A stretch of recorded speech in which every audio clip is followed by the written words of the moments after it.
Thank you for that round of applause. Very flattered. It could be longer, but never mind, there's always later. Welcome to this inaugural lecture, which is taking place... I saw that.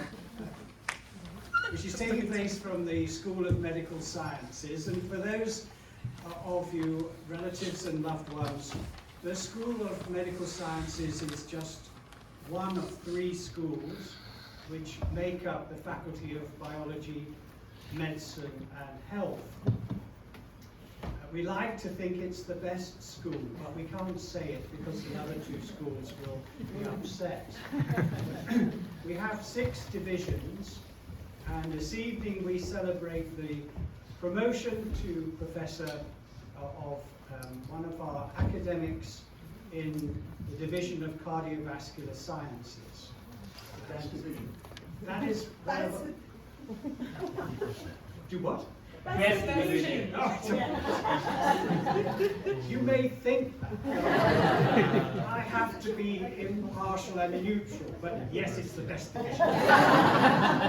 So, and we have actually about 600 staff and a budget of £120 million. Not that I control one single pound.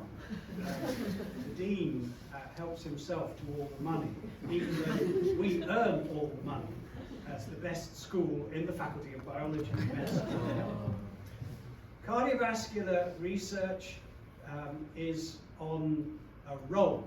It's incredibly successful, and that is due in no small part to its leader, the head of the division, namely Professor Cartwright, and I will call upon her in a moment to introduce our speaker. I want to make a personal statement here, and that is that this particular inaugural lecture gives me great personal pleasure. Delvac, I know that Ellie will talk about you, and I have a reputation for stealing the words that Ellie wants to say, and I'm determined not to.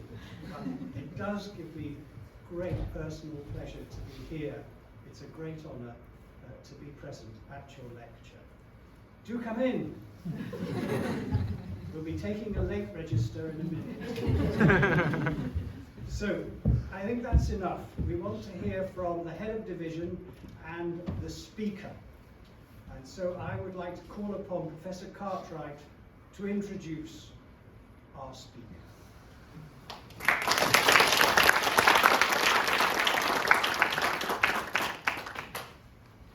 you very much, Tony. So, it's an absolute honour to be the warm-up act here for Del prior to him giving his inaugural lecture. So, as many of you will know, I've known Del for a very long time, since 2002, when we both took appointments in Manchester as part of a new research group that was being led by Ludwig Nisis, who was a clinical professor of heart failure research. And Del and I have worked closely together since that time. So this really long shared history meant that, without doubt, one of the best things that I've had to do as head of division was to let Del know that his application for promotion to professor was successful. So to set the scene of Del's promotion, I'm going to quote one of his promotion referees, who described Del as gifted, motivated and a hard-working scientist with an impressive and outstanding research and supervisory track record. And I think that's a sentiment on which we can all agree. So as we know, promotion to professor on the teaching and research track, of course, requires evidence of excellence in research and teaching, but it also demands a level of commitment across an array of other key areas. And these include service to the university and beyond, supporting the careers of others, knowledge transfer and external engagement. And you'll not be surprised to hear that Delvac excels in all of these areas. So Del started his academic career studied medicine at the University of Erlangen in Indonesia.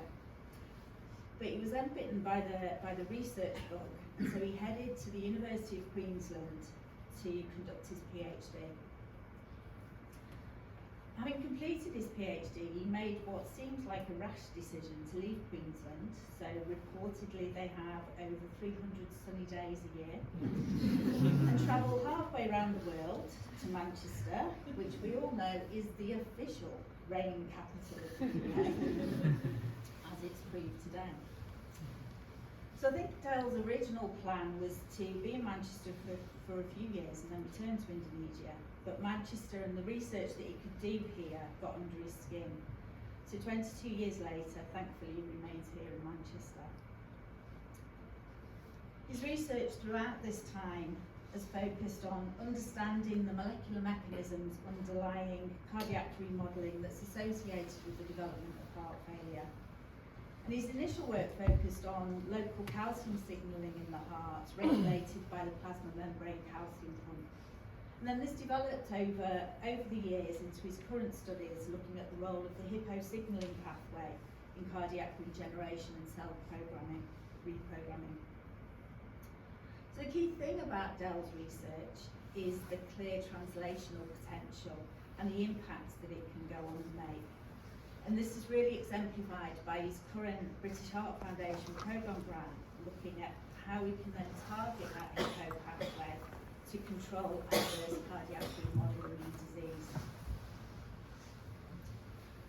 So whilst Del chose his title to be Professor of Molecular Cardiovascular Sciences, he has over recent years diversified his research interests and had many successes in a number of cross-disciplinary collaborations in clinical research and population health.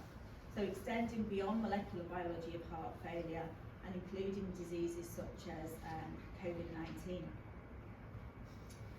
So one of these collaborations led to the development of the Smart Health app, which has proven to be a really simple and cost-effective way to improve management of cardiovascular disease in rural Indonesia. So we know that Del's an extraordinarily generous collaborator. I know that very many of us in the room today will currently be working on a project that directly involves Del, or we've sought his expert knowledge and guidance on some aspect of molecular biology, cell signalling, cardiac physiology, and much more. He's also a really supportive supervisor, a line manager and a mentor, and he supervised an impressive list of postgraduate students along with very, very many PGT and undergraduate students, and he's been influential in the career development of his postdoctoral researchers. So many of his PGRs have come from Indonesia, where Del's cultivated strong research and academic links with a number of universities and research institutes. So several years ago, he was awarded the honour of adjunct professor in biomedical science at the University of Erlangen. And he's also been instrumental in developing a new teaching partnership between Erlangen and Manchester universities, which will enable us to have a greater impact on global challenges that clearly include cardiovascular health. So Del might not have returned to Indonesia to work, but he's fiercely proud of his heritage and his home country, as is really evident from his research and his outreach activities. And it's really nice that he's brought some Indonesian food for us all to eat after his lecture. So I could speak for a lot longer about Del's achievements, but I think it's time for us to hear from Del himself. So without further ado, I want to invite Professor Oceandy to give his inaugural lecture, Dealing with Broken Hearts, Repair the Damage or Prevent the Event.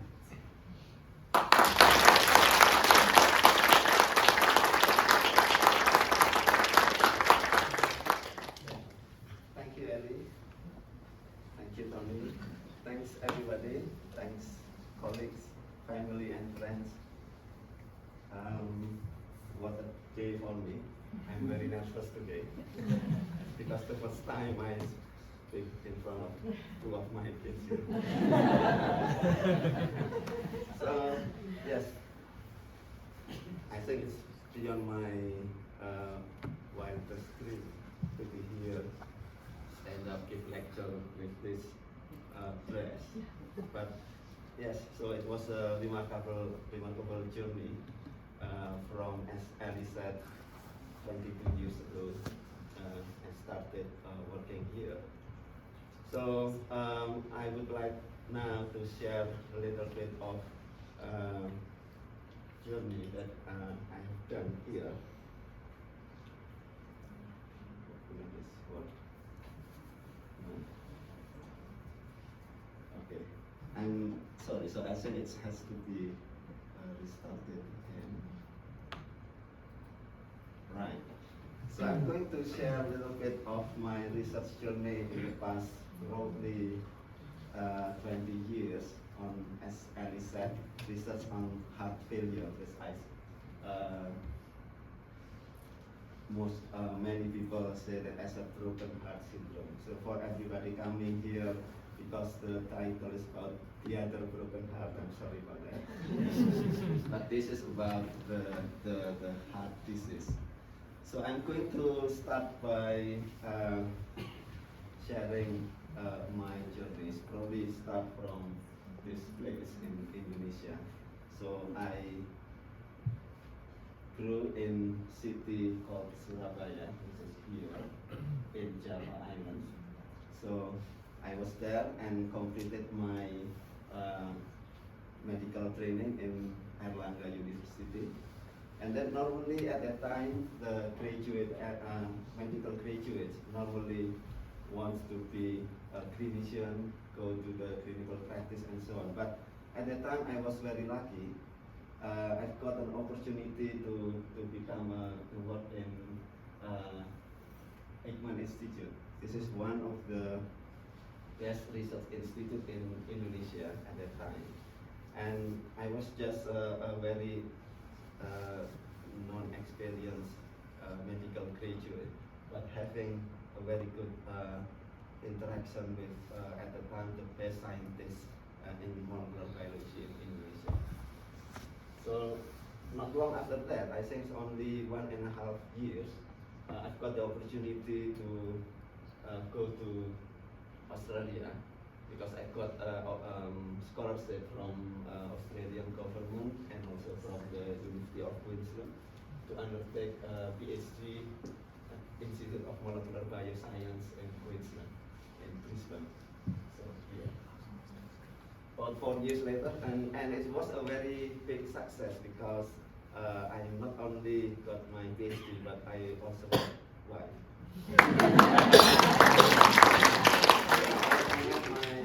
My wife in Brisbane, that we studying at the same university.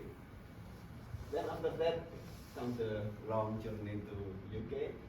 So I arrived in Manchester, at the University of Manchester, as a young postdoc at the time. So I feel very lucky, because during my pre-doctoral PhD training and also the postdoc, I interacted with, as I said before, very prominent scientists. So at Eijkman, I've been supervised directly from the director, Professor Sangkat Marzuki. I worked on malaria in mitochondria, and it was a very short experience, 1.5 years. But the one thing that I remember from Professor Marzuki is that he taught me to focus on research, because at that time probably he still see me of thinking about doing clinical practice, or so still considering this too, but he said that do the research and I guarantee you will be success. So I follow that, and I think he will be pleased if I told him that, well, that's a correct advice. Then I moved to Australia. I've been supervised by two bright professors, Brandon Wainwright and David Hume. And as you can see here, after I moved from Australia. They both become director of a prominent research institute in Australia, and David Hume moved to Edinburgh to become the director of Ocean Institute. So I'm working on cystic fibrosis, and inflammatory aspect of cystic fibrosis and lung disease. And things that I remember from these two guys to have enjoy the lab works. So these two supervisors more talking about cricket, Australian football, than the PCR and all the lab things, which makes me think that you have to enjoy, and research must be a fun thing to do. You have to love whatever you do in your work. Then finally, came to Manchester, and I supervised by Professor Ludwig Neises. He was here from 2001. I joined his lab in 2002 and moved to Luxembourg in 2013. Start working on heart disease and looking at the molecule, small molecule called PMCA4. But one thing that I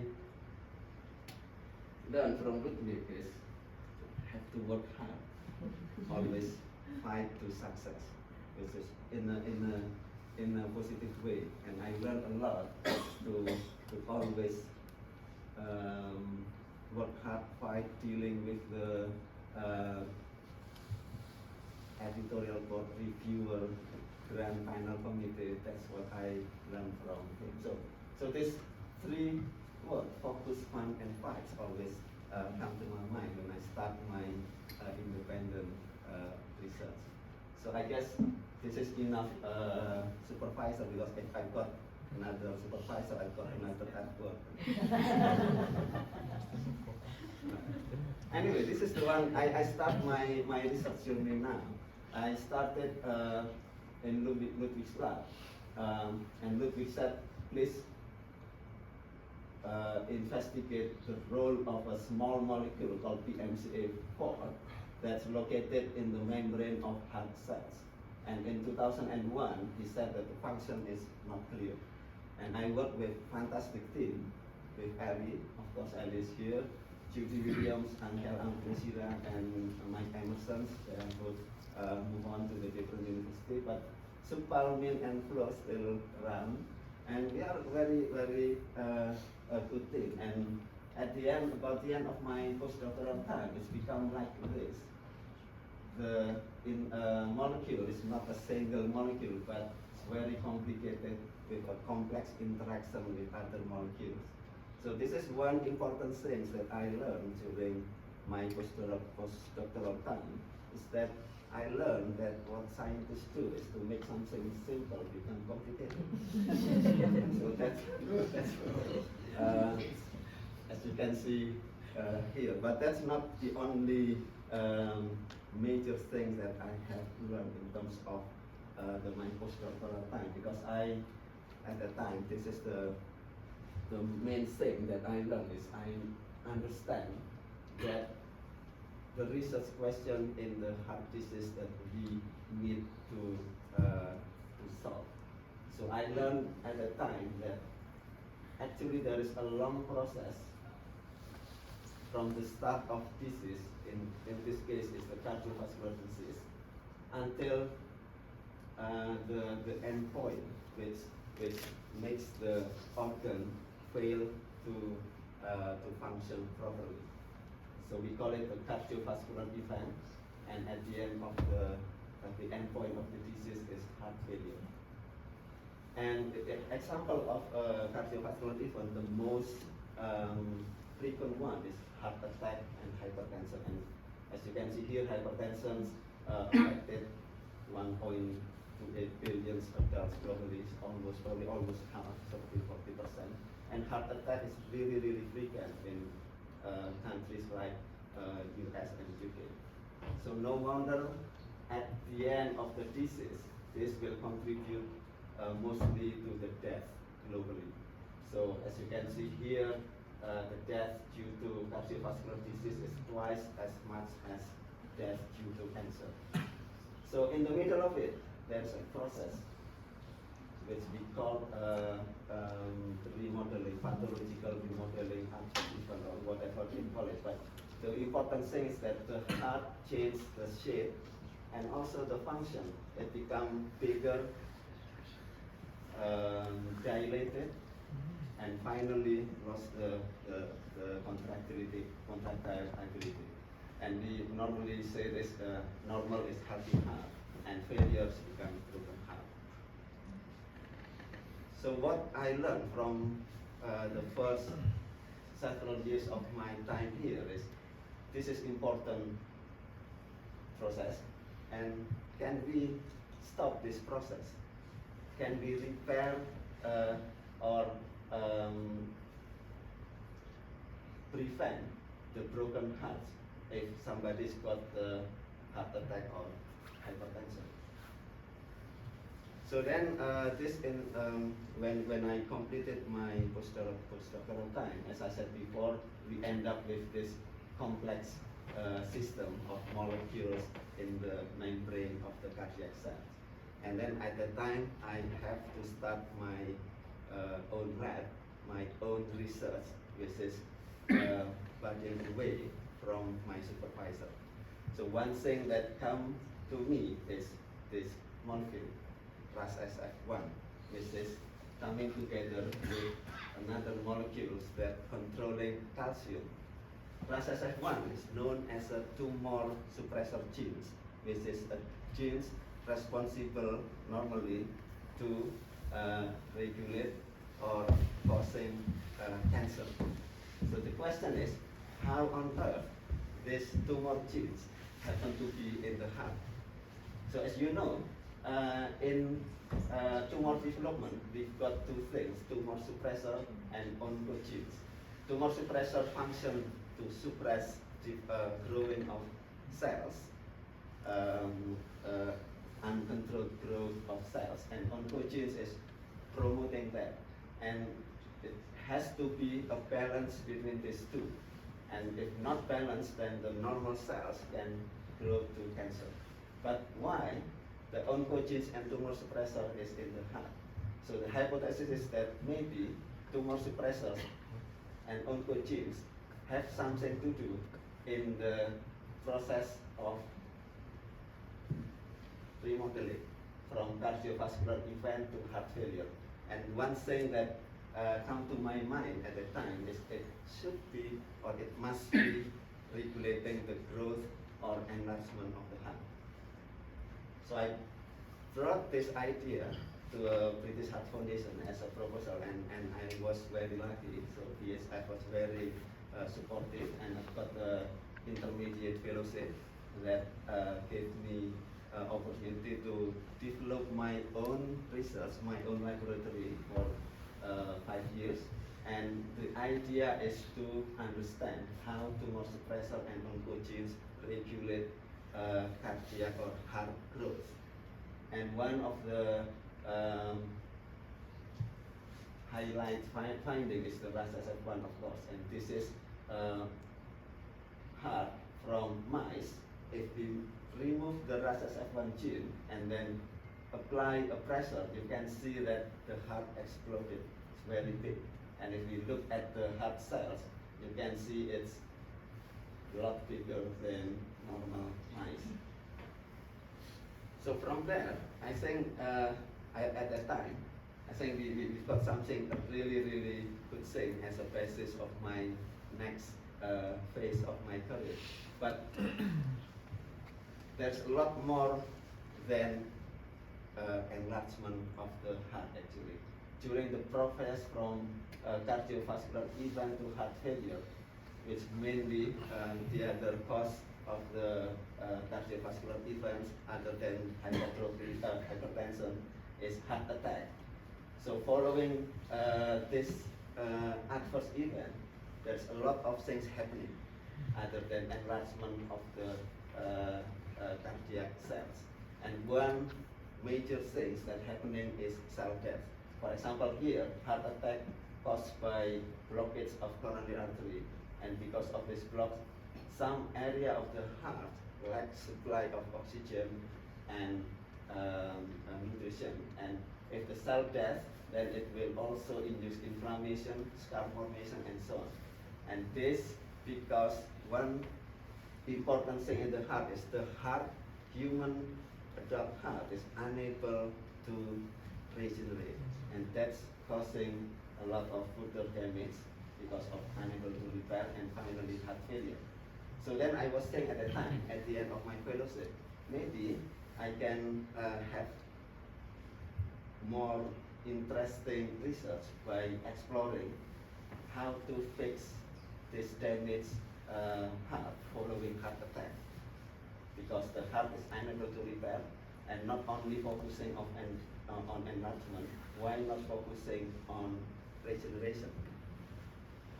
So I tried to think about some idea and come across to this video. It's from Overseas Medical Institute, showing that an amphibian, if it's cut the one of the organ, it can regenerate completely, as you can see in this movie. So I thought at that time that if this is also happen in the heart, that would be fantastic. And then at about the same time, in 2010, 2011, there is a paper in Science showing that in mouse embryo, so embryo, it's not the adult mouse, if you cut the heart, then the heart's able to repair itself completely after about 3 weeks. And actually, when I tried to find out other publications, many years before, it's already found that in fish, if you do the same, cutting the heart, they are able to repair. And the question is why in human, in higher level of organism, the heart unable to repair. And that's in line with the theory of evolutionary loss of regenerative capacity, saying that in lower level of organism like fish and amphibians, the regenerative capacity is higher compared to mammalian here. And at the same time, there is a reduction of regenerative capacity in one species, for example here in rat or mouse, from embryonic development to adult. So in embryo, you have high regenerative capacity, and in adult, it's reduced. So I was thinking at that time, if we can find a factor that active in this kind of organism or embryo, mammalian embryo, then if we can reactivate this in the damaged heart following heart attack, then probably we can do something to repair the heart or to regenerate. So that's the my next big question after the balance between tumor suppressor and oncogene is this question actually: can we repair the broken heart using or by reactivating embryonic factors? So I started to develop the idea around 2015 when I completed my intermediate fellowship, and moving from the idea of balance between tumor suppressor and oncogenes to try to find the factors that can repair the heart. This is very big and challenging. At that time, not many people believe me, of course. that's very challenging at the time. And I start with a molecule that's called EPO pathway. And the reason I choose this is because this is still related to the complex molecule that I learned or investigated during my intermediate fellowship. So the first thing that I'm doing at that time with several PhD and postdocs is try to look at new factors that can regulate these molecules. This molecule is, if active, can regenerate heart in embryo or active in embryo, and we want to try to find new factors, novel, that can modulate that regulator. So this done by Nick Stafford around that time, and this is just by screening of a lot of factors, and we, for example, here we've got some outliers, and then we pick this up and follow it up. So we found around 8 factors at that time, and then I remember at the time when we screened, I probably joked with joy, I think. Yes, I think I said to you that this will keep me busy until my retirement. And that's true actually. I only finished 4, and we only finished 4 factors. I can come back to that later. But this, I think, is very, very good, and I'm very lucky because I've got Ali, Min, and Supal who got developed the mouse model of small animal model of heart attack. So basically, we just pick this one. There's somebody interested, student interested, and then we test it in the mouse model of heart attack. We can do it in mouse, and then we'll see what happens. So we've got 4 probably completed, and it's done by 4 PhD students, very talented students in the lab. By Inaugural, Cecilia is there, Pia is also there, and Ryan should be around. They are all doing this each 4 years today.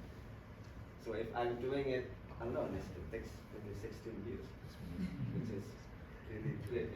So we've got 4 factors: microRNA for 1,1, salt invisible kinase 2, microtubule associated protein 1S, and serotonin receptor.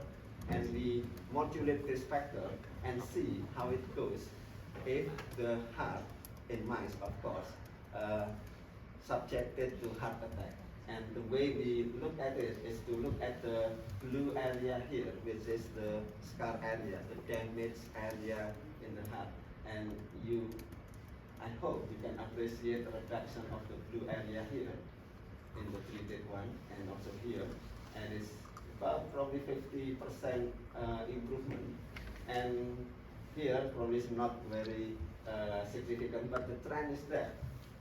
So by the end of this, project or student safe, I probably more certain at the moment that we probably it is possible to repair damaged heart by inducing some regenerative factor or embryonic factor, at least in part. But as I said before, it is always challenging to convince fellow scientists, other people, in particular grant committee. So I think we know that if we got a good paper, or even if we got a good funding from our idea, then probably we've got something right. So that I've got a lot of experience in developing of the idea. As I said before, this started 2015. So we've got the idea of tumor suppressor and genes, and I started the repair idea. And at that time, I think this is probably fantastic idea. So the logical way is to move from intermediate fellowship, which is a grant level in the BSF, to senior fellowship. So I used this idea to apply for senior fellowship, and it's unsuccessful. And I've got the reply or comments. So the proposal is about 6 pages, and the review comments is 8 or 10 pages. So I've got more comments, more criticisms than the proposal. But of course, at the time, I think we have to try again. Try again in 2018, and again, it's unsuccessful. And I have another last letter with small sentence at the end: please do not resubmit. But of course, because I'm probably a little bit cheeky, they just say do not resubmit, but not saying do not resubmit at all every single PSN. So I still submitted again to the program grant committee, because it's different committee, and still it's unsuccessful. But Tony was there, so I consulted you a lot.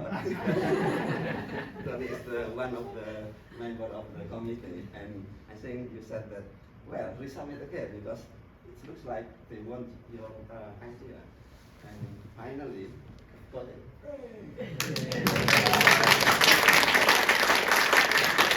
You can see it before we got broken apple. 6 years or so. But of course, I was very lucky that this was supported by a lot of talented students that coming to the lab from international scholarship, ESS and so on, master student, and so I've got some side projects with BSF that keep me going on during this time, during this prototype moments. And just for illustration, the idea, the simple idea of the pathway from 2016 is like this. And when I submitted in 2021, it looks like this. So then it's another example of making simple things more complicated. It did work to finally convince British Transformation. So here we go, we have the program grant that makes the lab busy for the next 5 years, hopefully longer, to develop this idea. But I would like to highlight 2015 here, because at that time there is some significant things that happened. So I was invited to give a talk in Indonesia, and I sat next to Professor Anuska Patel.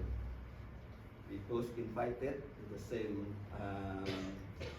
session. I joined or followed her lecture, which I didn't understand at all. Later on, she told me that she also didn't understand whatever I thought. But anyway, I know that this is something really cool. So she's talking about smart health things that she and her group developed in Australia, in Sydney.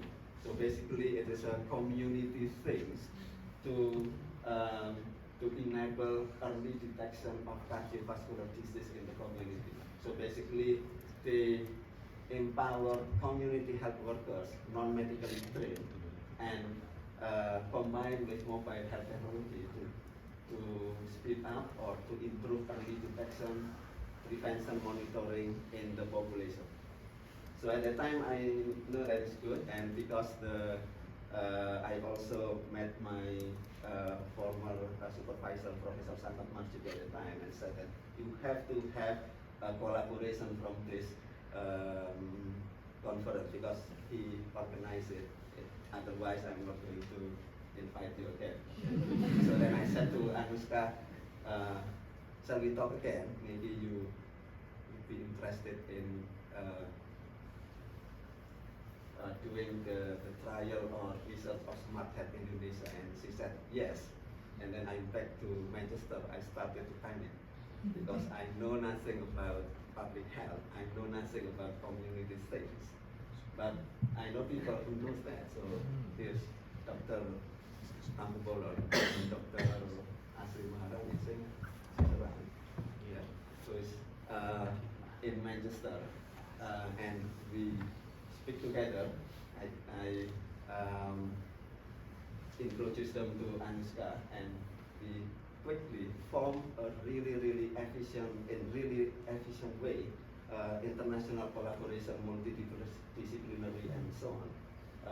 As in Manchester, Anuska brought Pravin and Mohan Kohli from India, and we brought also our friend Sujarwoto from Malang to try to develop this and test it in Indonesian population. So to cut long story short, we did it in Malang, Indonesia, in East Java, near my hometown.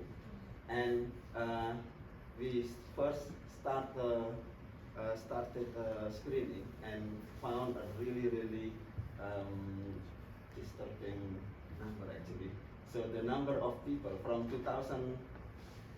22,000 people in this district, about more than 50% of adults more than 40 years have hypertension, and about 30% have high cardiovascular risk, and this is mainly due to hypertension. So the smart health will be implemented at a time. That's the proposal. So this is a very, very simple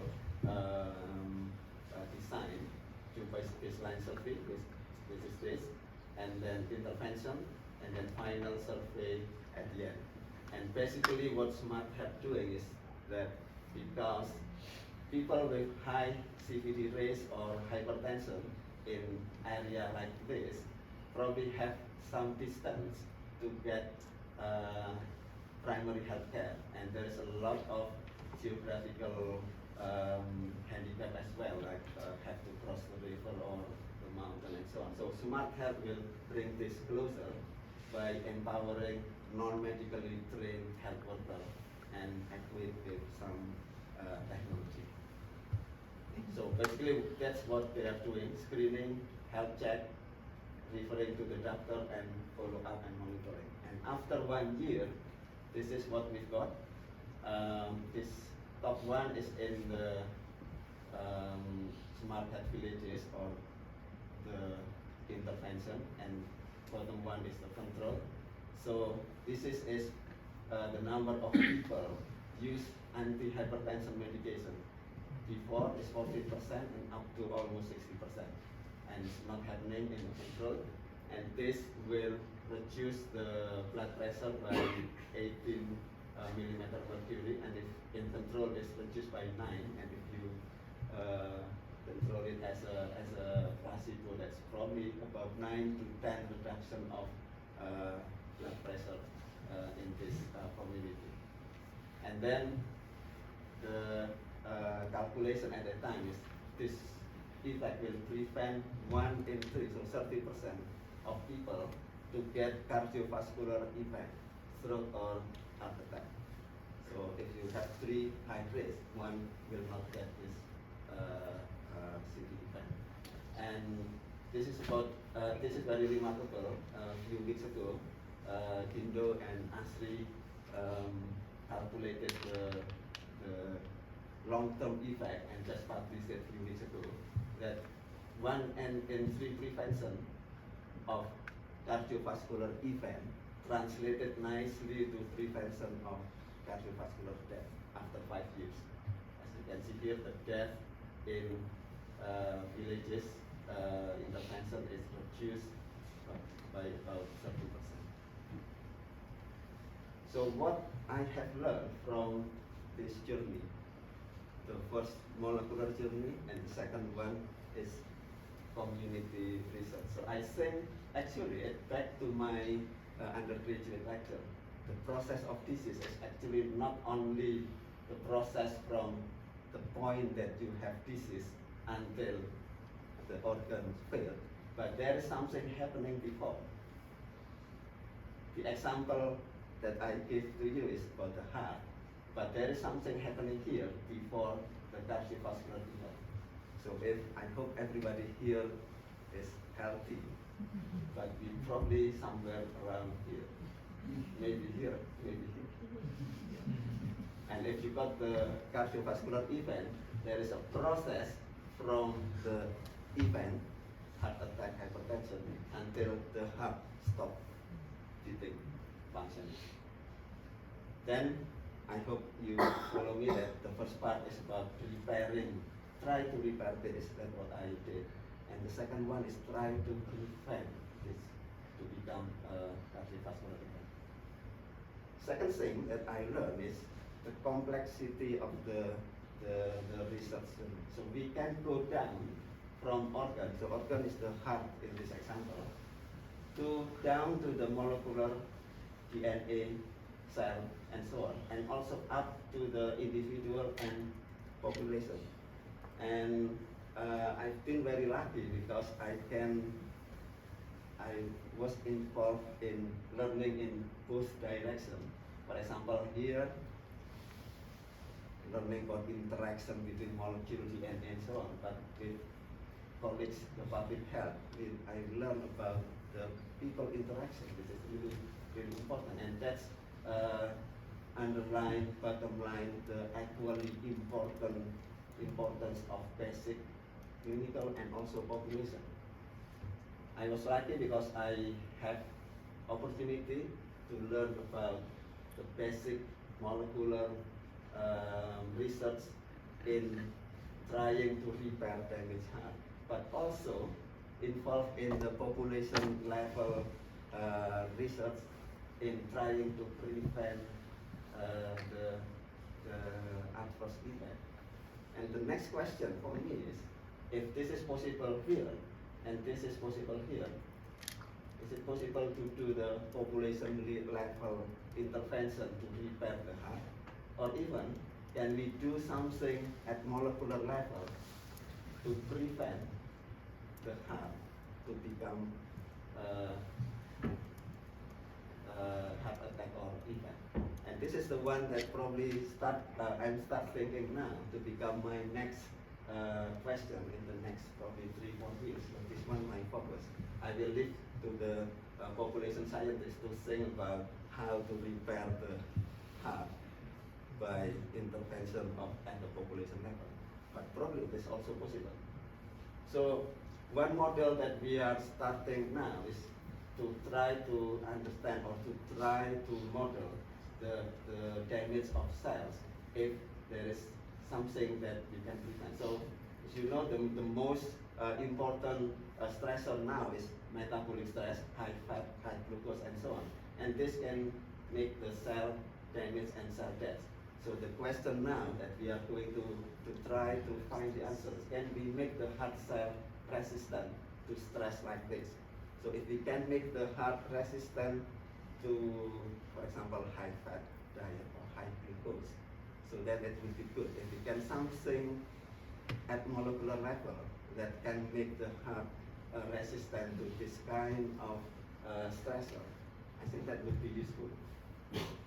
So this is the work of few of new PhD students in the lab. This is the work of Agnes. She's starting to model heart cells, how it happened if we put high fat, and this in collaboration with students corner from Ashraf's group to try to develop a 3D modeling of the lipid droplet. So if we put high fat in the heart cells, then the heart will store the lipid as a droplet. And then we try to find a factor. So I asked Agnes to start with a factor called Conti. And it seems working. So we've got less fat droplet and less cell death if we put some of our regenerative factors that we found there. So maybe there is some important finding here. So this is something that we would like to follow on in the next few years. Okay, so I now come to the final of the talk. So the final thoughts: to prevent or to repair. I think it's a difficult question, but if everybody would like to do is to prevent the adverse events. But as a scientist, probably we have to put. So because understanding from the Smart Health project, when we do a really good intervention, we can only prevent 1 out of 3. The other 2 still got the adverse event. So people need to have, or scientists and also health provider and so on, probably need the ability to do the repair things. But of course, prevent is also an important one. And the other thing is that I have the example from the heart, but it's probably these 2 things, the ability to prevent and repair, is also need to be done, or we have to have it in dealing with other organs, because it's follow the same patterns. If you change it to liver, for example, or kidney, it's always follow the same patterns. Healthy, something happen, and then adverse event, and something pathological happen, and we have to have the ability to prevent and detect. And after deep reflection, I think it's also probably also useful for everything else in our life. We have to have the ability to prevent adverse event in our life, but it is something that inevitable that we have some broken hearts moment and always happen, and we have to have an ability to prevent it. Right, so I think that's what I want to say in this lecture, but I would like to have probably 3 to 5 minutes to say thank you. So the first one, of course, this won't be possible.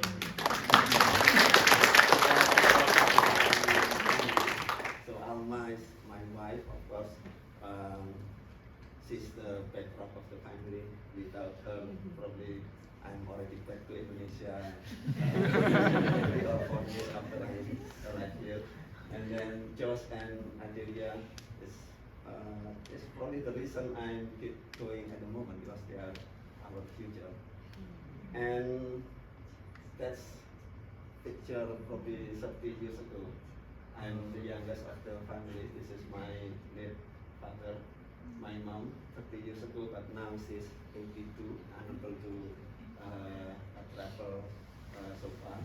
This is from my sister wedding, and she was here over there representing the family and my older brother. So I'm really grateful with the family, because they always inspire me, challenge me to achieve higher. Then, of course, huge thanks to all colleagues and collaborators. This is member of the lab at the moment, and also some of the students that I supervise, and previous member of the lab. They are fantastic. Without them, it's nothing. So I would like to thank people in the lab, previous PhD students, and also Alice group, Supalmin, Flo, and I'm sorry I cannot write everybody, but I would like to thank everybody in the Cartwright group members. People in the division, I collaborate with plenty of people in the division. They are really good. Thank you for collaborating, and also the senior leaders for encouragement, mentoring me, input during my grant writing and so on. And all academic colleagues in the division. This is, I'm very sure it is the best division. And also collaborators from the university, and also outside the university. And of course, I would like to thank my pre-doctoral, PhD, and postdoctoral mentors, and also the family. And of course, because this is there's a lot. Probably this picture is the best one to illustrate the things, because I like to visit gardens, and if you can, as you can see here, beautiful gardens always contains a lot of plants. It's never only single plants, and what it makes beautiful is the combination with other plants. So I'm nothing without people. And above all, if you look at the garden, the big credit should go to the gardener, because the gardener is the one who design, put together everything, nurture them, and so on. So I would like to thanks to God, gardener of man.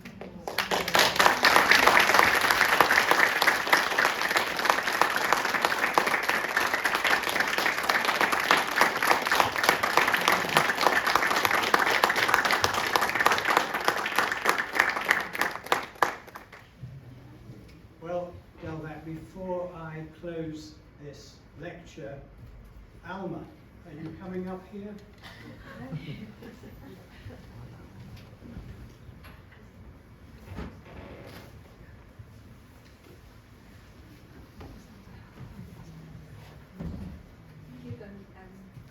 Yeah, I just would like to say thank you to Tony and Lori and everybody that organized this inaugural lecture, and also for everyone who's coming.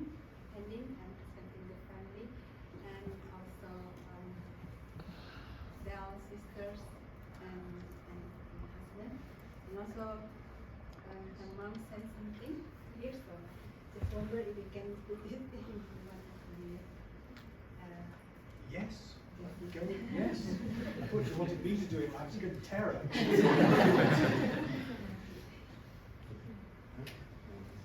No, no.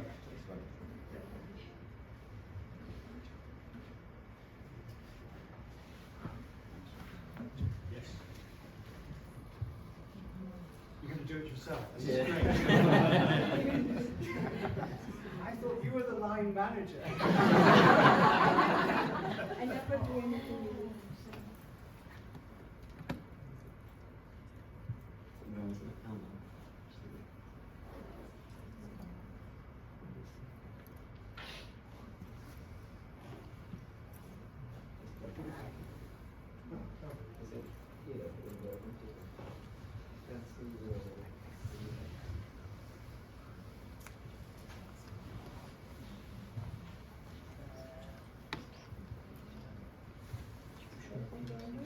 Yours didn't it? Yes. Yes.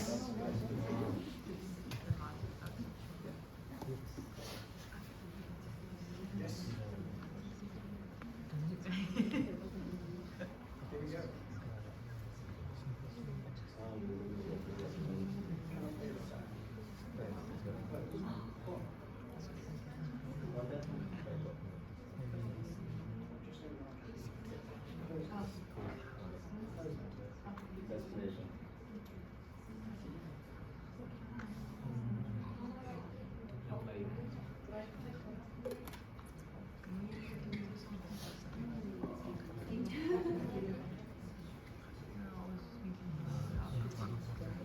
Oh, it's a shame. And before.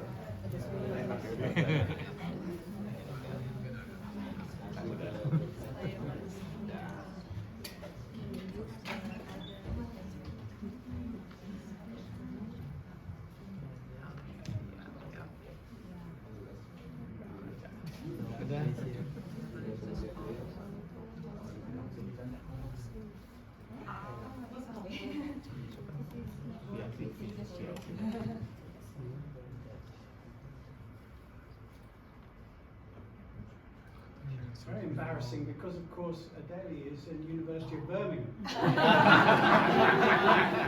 not telling anybody that. That's fine. We just carry on with. Okay, we'll do it in our room then. Thank you so much.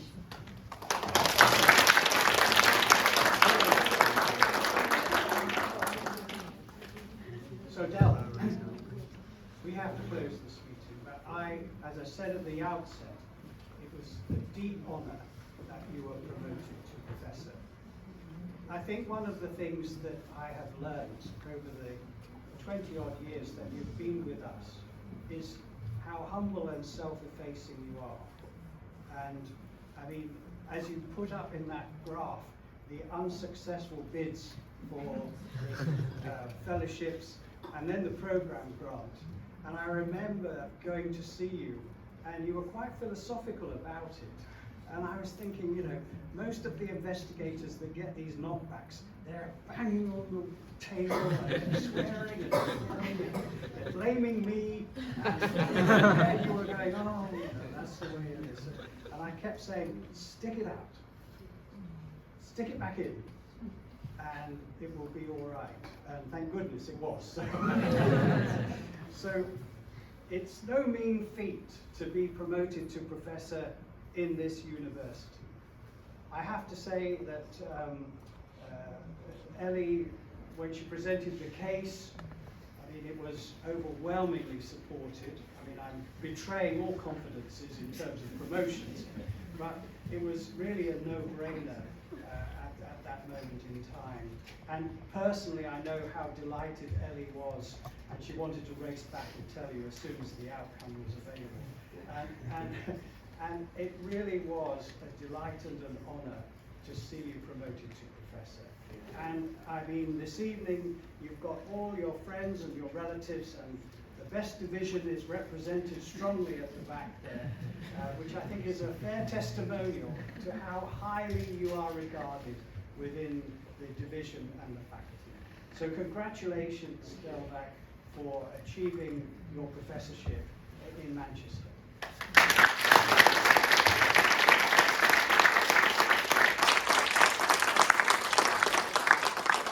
Thank you for an outstanding lecture. It really was a delight to watch the journey unfold and to end up in the garden. Fantastic.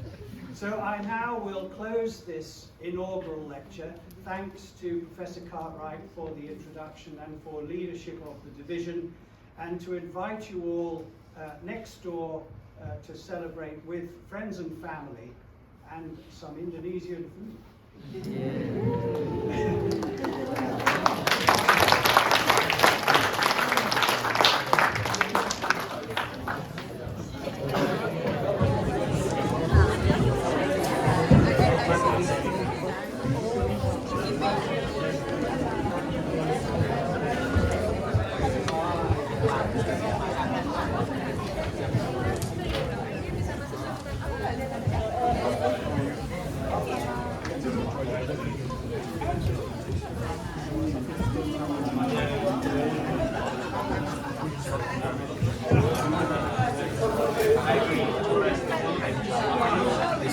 Mau ngucapin lewat PPIGM, nanti videonya kita compile.